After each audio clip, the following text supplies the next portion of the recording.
Bonjour, voilà donc la... Oh, oui, de micro, ici. Voilà donc la deuxième section d'exercice du chapitre 1, les activités 1.2.1 à 1.2.3. Alors, on met l'atome encore au centre de notre étude, mais cette fois-ci, comment ils sont classés dans le tableau périodique. Alors, commençons parce qu'on a beaucoup de pages là-dedans. Alors, on vous donne le corrigé et, comme d'habitude, des explications lorsque nécessaire. Hein? Numéro 1. Quel savant a mis au point le premier tableau périodique dans lequel les éléments sont classés selon leurs propriétés physico-chimiques? Ben, il s'agirait de Dimitri Ivanovitch Mendeleïev. Donc, on pourrait noter c'est Dimitri. Venez chez Cuire Dimitri. Vieille joke. Bonne santé, parents. Dimitri Ivanovitch Mendeleïev,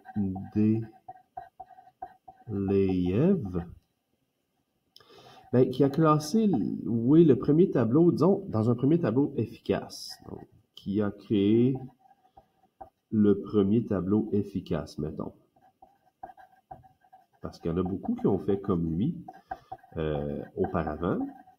Mais bon, ça ne marchait pas toujours. Il y avait des irrégularités. Il y avait énormément d'exceptions. Alors que dans le tableau de Mendeleïev, il y a très peu d'exceptions dans le classement. Il y en a, genre l'hydrogène, à gauche, l'hélium, il y a juste 2 électrons de valence, oui, il y en a. Mais il y a un meilleur classement que les autres. C'est pour ça qu'on se sert encore de cette classification. Numéro 2, entourer la bonne réponse. Dans le tableau périodique actuel, les éléments sont classés selon, ils sont classés selon leur ordre croissant de numéros atomiques, 29, 30, 31, 32, qui correspond à leur nombre de protons. Est-ce qu'on mentionne ça? Ordre croissant de la masse, oui, mais non, il y a des exceptions des fois. Ordre croissant de numéro atomique, oui, forcément. Alors, B, tout à fait vrai. Décroissant de protons, de neutrons, décroissant atomique, non. Alors, c'est bien B, croissant de numéro atomique. Numéro 3. Chaque élément a une case à inscrire à quoi correspondent les indications des éléments suivants. Ben, dans la case, ce nombre-là, qui est un nombre entier, celui-là est plus grand, donc c'est la masse. Celui-ci, c'est donc son numéro atomique. Numéro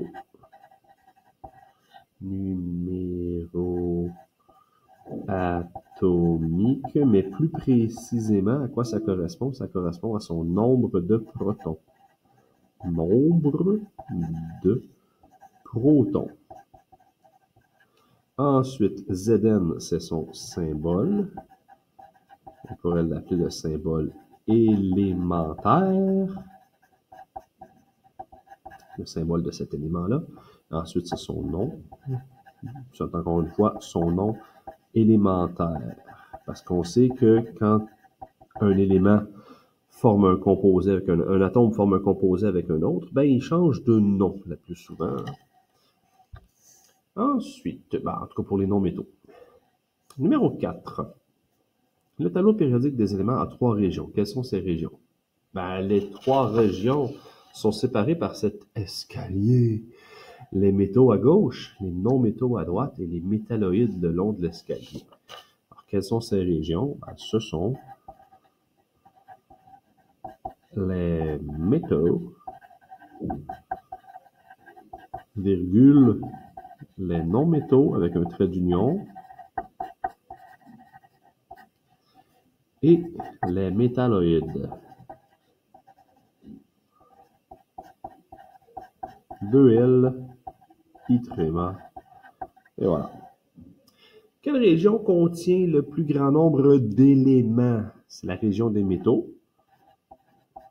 Celle des métaux, parce que presque l'entière, la grosse majorité, là, tu vois, bon, c'est un vieux tableau périodique, celui-là, il n'y a pas tous les éléments qu'on connaît aujourd'hui, mais c'est celui que j'avais quand j'étais au secondaire, ce vieux papier jauni, là, tout froissé, là, c'est celui que moi, j'avais quand j'étais en secondaire 5. Ouais, faites mes classes avec ça. Tu vois que tout ce qu'il y a à gauche de l'escalier, il y en a beaucoup, ce sont les métaux. C'est les plus nombreux. Prochaine question. Quelle région contient le plus petit nombre d'éléments? Est-ce que ce sont les métalloïdes? 1, 2, 3, 4, 1, 2, 3, 4, 5, 6, 7, 8. Ou bien les non-métaux? 1, 2, 3, 4, 5, 6, 7, 8, 9, 10, 11, 12. C'est les métalloïdes qui sont les moins nombreux. Ici, celle des métalloïdes, qui sont semblables aux métaux sans en être, parce qu'ils ont certaines propriétés des non-métaux aussi. Et nommer deux éléments qui font partie de la région qui n'a pas été nommée, donc les non-métaux. Nommer deux non-métaux. Voilà, on a des réponses variables, très variables, en autant qu'on nomme là, des éléments qui sont à droite de l'escalier sans en faire partie. Exemple, le carbone, l'azote, le brome, le néon. On peut y aller avec le brome et le néon. Le brome et le néon. Il y en a plein d'autres. Prochaine page. Le tableau périodique contient une ligne en escalier. À quoi sert l'escalier? Il fait notre séparation. Il sépare les métaux d'un côté puis les non-métaux de l'autre. Puis le long de l'escalier, il y a des métalloïdes, les éléments qui sont entre les deux. On va dire qu'il sépare les métaux des non-métaux. Il sépare les métaux des non-métaux. Je pense qu'il y a de l'autre question après. Oui, c'est ça, il nous demande de le dessiner. Tracer la ligne en escalier au bon endroit dans la représentation du tableau. Donc, la ligne en escalier. La ligne en escalier, elle commence au bord du tableau. Avec le bord! Incroyable! Fait qu'on commence ici, avec le bord, puis on descend les marches. Bon, une à droite, une en bas, une à droite, une en bas, une à droite. Fait là, c'est large, que ce soit facile à voir. Comme ça, on descend. Encore une, on descend. Là, techniquement, il y en a une à droite, mais on descend plus parce que Tennessee Morganson, on les a pas testés pour savoir si on a les propriétés des métaux ou des non-métaux. En théorie, on s'arrête pas mal ici. Là. Ouais. C'est tout. Question 6. À quelle région du tableau les éléments suivants appartiennent-ils? Cochez la case. Oh, mais des crochets, youpi! Le SI, pas facile à lire cette écriture-là. SI, ça c'est le silicium. Il est directement ici, là, regarde, boum, dans l'escalier des métalloïdes. Fait que c'est un métalloïde, le silicium. Oui, coché. Le calcium est complètement à gauche. Alors, c'est un métal, il est à gauche de l'escalier. Le chlore, lui, il est bien à droite. Il est bien à droite de cet escalier-là. Il n'est pas sur l'escalier. Donc, on va le mettre dans les non-métaux. Non-métaux. Le cadmium est à peu près au milieu du tableau, le cadmium. Là. CD, ici. Mais il est quand même à gauche de l'escalier. Donc, c'est un métal. Hein? Le germanium, lui, il est caché là. Il est de part et d'autre de l'escalier. Il fait partie des métalloïdes, le germanium. Germanium, nommé à cause de la Germanie, ce qu'on appelait l'Allemagne il y a plusieurs siècles. L'Empire germanique. Le cuivre est bien sûr un métal à gauche de l'escalier. Et waouh, j'y allais intense. Et le xénon, ça c'est un gaz inerte qu'on a juste ici, à droite. Donc, un non-métal. Ben voilà pour la page, c'est déjà fini. On tourne. Oh ouais, des cases à cocher encore. Les énoncés suivants caractérisent l'une des trois régions du tableau périodique. Les régions des métaux, des non-métaux et des métalloïdes. Dans chaque cas, de quelle région du tableau il s'agit, voyez. Inscrivez dans chacune des cases le numéro correspondant à la région appropriée, voyez. Se tromper, c'est mal. Case A. Nous sommes situés à droite de l'escalier. Ah zut, c'est pas à cocher, faut écrire des nombres. Ah, j'ai la flemme. Nous sommes à droite de l'escalier. Ce sont les non-métaux. Alors, on va mettre le 2. Ben oui, c'est quand même moins peu que d'avoir l'écrire au complet. Hein? Fait qu'on arrête de chialer, puis on continue. Je suis capable. B. Je suis capable. Nous sommes ternes et cassants. Ce sont encore les non-métaux. Les non-métaux ne sont pas brillants. Ils sont donc ternes. Ils ne sont pas malléables, donc ils sont cassants. Nous sommes de bons conducteurs électriques et thermiques. Ça, ce sont les métaux. Numéro uno. Nous sommes brillants et malléables. Encore les métaux. Uno. Nous présentons certaines propriétés des deux autres régions principales. Ah, certaines des deux autres, on est entre les deux, c'est les métalloïdes.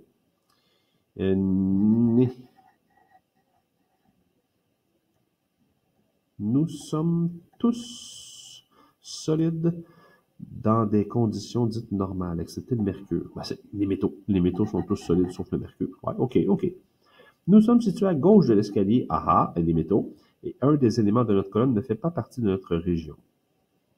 Et nous sommes à gauche de l'escalier, ça serait les métaux, et un des éléments de notre colonne ne fait pas partie de notre région. Oui, c'est ici lui. Ils sont tous à gauche de l'escalier, les métaux, mais il y en a un qui fait partie de la colonne, mais il ne fait pas partie de la même région. OK. L'hydrogène, c'est l'espion. Donc, c'est encore les métaux.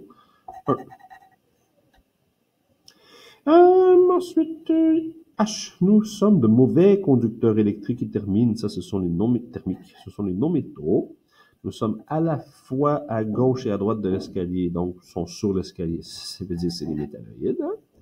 Nous sommes tous solides dans les conditions normales. Tous solides. Ça, ce sont les... tu vois, rouge, c'est gazeux, donc les non-métaux, c'est pas eux autres. Dans les métaux, le mercure est en bleu, donc c'est un liquide. Par contre, les métalloïdes, conditions normales, oui, les métalloïdes sont tous solides. OK. C'est tiré par deux. Mais c'est de l'observation. C'est de l'observation, c'est tout.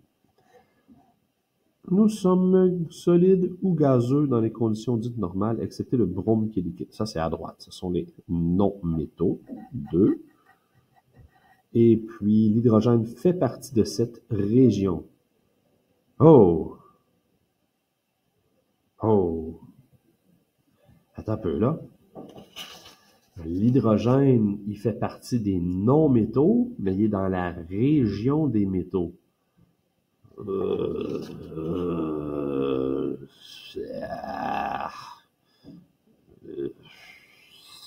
L'hydrogène est un non-métal, 2, mais il fait partie de la région 1, 21. Quelle question qu'on posera jamais? C'est bien trop flou. En général, les éléments de cette région réagissent avec les acides. Ça, c'est les métaux qui réagissent avec les acides. Vous avez fait un petit lab avec ça. Ensuite, ça, sérieusement, la lettre I, on ne posera jamais ça dans un examen. Numéro 8. Comment les familles et les périodes sont-elles disposées? Les familles avec les chiffres romains sont à la verticale. Les périodes, elles, sont à l'horizontale. Donc, on va le mentionner comme ça. Les familles. Ça fait long à écrire. Les familles sont disposées, nanana. J'aurais pas de place. Regardez ce qu'on va faire. On va utiliser le terme respectivement. Alors, on va dire les familles à l'horizontale, les périodes à la verticale. Famille verticale, période horizontale. Alors, on va écrire à la verticale et à l'horizontale. Checkez ça. L'horizontale, respectivement. Et quand tu ajoutes respectivement, ça veut dire que tu respectes l'ordre de la première phrase pour donner les éléments de la deuxième. Voilà. B. Comment les familles et les périodes sont-elles numérotées? Bon, les familles, les périodes, c'est de 1 à 7. Hein? Les périodes, virgule, de 1 à 7, selon le nombre de couches électroniques. Électronique. Puis les familles, elles, sont en chiffres romains. On va dire les familles de I à... Donc, de 1 à 8. En chiffres romains, de 1 à 8. Selon leur électron de valence. Oui. C. Quels éléments possèdent le même nombre d'électrons de valence? ceux d'une même famille ou ceux d'une même période? Ben, si on est dans la période 7, on a tous 7 électrons de valence. Et verticale, c'est une famille. Ce sont ceux de la même famille. Ceux de la même famille. Et D, l'inverse. Quels éléments possèdent le même nombre de couches électroniques? Ben, ceux de la même période. Ceux de la même période. Et voilà. Deuxième feuille finie. Il en reste 2. La page 25. Dans la représentation du tableau périodique ci-dessous, je pensais que c'était en gelé, hein? Pas gelé. OK. Identifiez les familles marquées d'une flèche. Identifiez les familles marquées d'une flèche et notez dans le rectangle prévu à cette fin, d'accord, le nombre d'électrons de valence que possèdent les éléments de chacune des familles. Bon, les chiffres romains sont déjà écrits, fait que ça va être facile de trouver le nombre d'électrons de valence. Mais le nombre des familles, il faut les apprendre. La première famille ici, la première qui rend l'eau alcaline, on les appelle les alcalins. A-L-C-A-L-I-N-S. Inscrivez dans le rectangle le nombre d'électrons de valence que possèdent. Ben, ils en possèdent un seul. La deuxième famille, c'est aussi quelque chose qui rend l'eau alcaline, mais beaucoup moins réactif et beaucoup plus dur. Ce sont les alcalino-terreux. Il faut séparer ça. Bon, faut que tout ça, ça rentre sur la ligne ici, là. Alcalino, pas de S, mais trait d'union. Terreux, et là, on met le X à la fin. Et eux sont dans la famille 2 en chiffre romain, donc 2 électrons de valence. Allons-y, 1, 2, 1, famille 7 ici. Attention, c'est pas le 17 qu'on regarde, c'est le 7 en chiffre romain. C'est la famille des halogènes. H-A-L-O-G-E accent grave N-E-S. Les halogènes. Et ils sont dans la famille numéro VII, ça veut dire 7. C'est 2 après 5. Donc la famille 7, ils ont 7 électrons de valence. Puis la dernière famille sont tous des gaz. Ce sont les gaz inertes. Mon Dieu, la ligne est longue pour eux autres. Il aurait dû switcher pour... En tout cas. Les gaz inertes. Gaz inertes, qu'on appelle aussi les gaz rares ou les gaz nobles. Ils sont dans la famille 8. Donc, on va dire 8 ou 2 pour l'hélium. He. Ils ont tous 8 électrons de valence, sauf l'hélium, qui lui en possède 2. Il est quand même dans la famille 8 parce que c'est la famille des éléments qui ont leur dernière couche saturée, leur couche périphérique saturée. Numéro 10. Dans le tableau périodique, un élément est situé à gauche de l'escalier, bien qu'il soit un non-métal. Il est à gauche de l'escalier.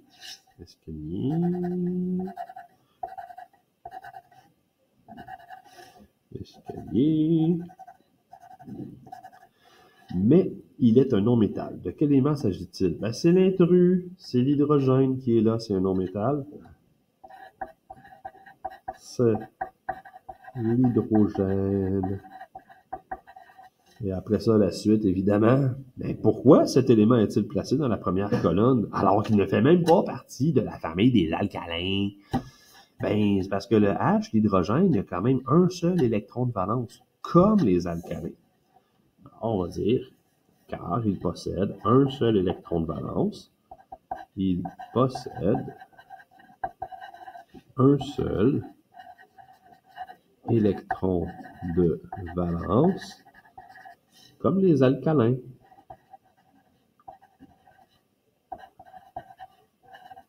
C'est pour ça qu'il est là.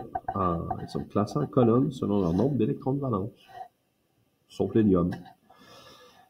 Numéro 11. À quelle famille chacun des éléments suivants appartient-il? On va écrire le nom des familles. On nous donne ici des caractéristiques que tu dois connaître et être capable d'associer aux bonnes familles. Un élément gazeux très peu réactif. Donc, gazeux, on est à droite du tableau, mais très peu réactif, ça serait les gaz inertes. La famille des gaz inertes. Un métal qui réagit violemment avec l'eau, on les a vus en lab, en classe, c'était les alcalins.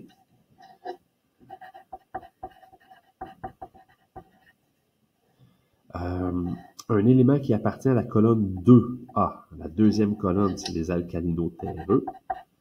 Alcalino-terreux. Un élément gazeux, coloré et très réactif, comme le fluor ou le chlore. Ça, ce sont les halogènes. C'est dans cette famille-là qu'on va les trouver. Un bactéricide, c'est encore les halogènes. Le fluor dans le dentifrice, le chlore dans l'eau, le brome dans les onguents, l'iode dans la teinture d'iode pour désinfecter les blessures, par exemple. Ouais. Un élément gazeux utilisé dans les enseignes lumineuses. On fait référence au néon ici. Alors, gazeux, enseigne lumineuse, le néon, dernière famille, le gaz inerte. Et un métal mou, hein, il était facile à trancher au couteau. Ce sont les alcalins. Mon Dieu, c'était rapido, ça. Ah, OK. À la prochaine page. En arrière. Oh, tableau. Numéro 12. Complétez le tableau en tenant compte des données qui sont déjà fournies. C'est des indices, c'est ça? Ce sont des indices. Représentez la configuration atomique en utilisant les arcs de cercle. On fait la configuration simplifiée, ça veut dire. Changeons de crayon, il n'est pas assez exigeant. Oui. Donc, commençons avec notre ami le bébéryllium. Le bébéryllium, on le trouve ici dans la famille numéro 2 et dans la période numéro 2. La première, la deuxième. Donc, 2 couches électroniques, 2 électrons sur la dernière couche. Modèle selon Rutherford-Bohr, donc configuration atomique. On va écrire ça. 2 protons, 2 électrons sur la première, 2 électrons sur la deuxième couche. Tadam! Nombre d'électrons. À ce moment-là, on veut le total. Nombre d'électrons, ça veut dire 2 plus 2, 4 électrons. David s'est trompé. Il a donné le numéro 2 dans le noyau, mais c'était le numéro 4. Il était trop pressé. 2 électrons. Il a encore trompé. Il était trop pressé. 4 au total. 2 plus 2. Nombre de protons, c'est écrit dans le noyau 4. Numéro de la famille 2. Je les mets en chiffre romain pour pas me tromper, puis je vais les apprendre, mes chiffres romains. Nombre d'électrons de valence. Électrons de valence, c'est ceux de la dernière couche. Donc, il y en a la couche périphérique, il n'y en a que 2. Nombre de périodes. Numéro de période, ça c'est la période. Ils ne sont même pas numérotés. Tu vois, mon vieux tableau des années 1920, là, ils ne sont pas numérotés. Donc, c'est 1, 2, c'est la deuxième période. Tu les comptes. Si jamais ils ne sont pas numérotés, tu les comptes, tes périodes, puis c'est tout. Nombre de couches électroniques, ben, il y en a combien? Il y en a une, il y en a 2, mais évidemment, dans la période 2, il y a 2 couches. Et ça, c'est le fun, parce que le numéro de la période, il n'y a pas d'exception. S'il y a dans la période 4, il y a 4 couches, période 5, il y a 5 couches. Selon le symbole de l'atome. Si c'est des ions, c'est pas pareil, mais si c'est des atomes, ça marche toujours. Voilà, je m'étire un peu. Désolé. Ensuite, nombre d'électrons 17. On nous dit bien que ce sont des atomes. Alors, numéro 10, 17 électrons. Si j'ai 17 électrons, j'ai aussi 17 protons.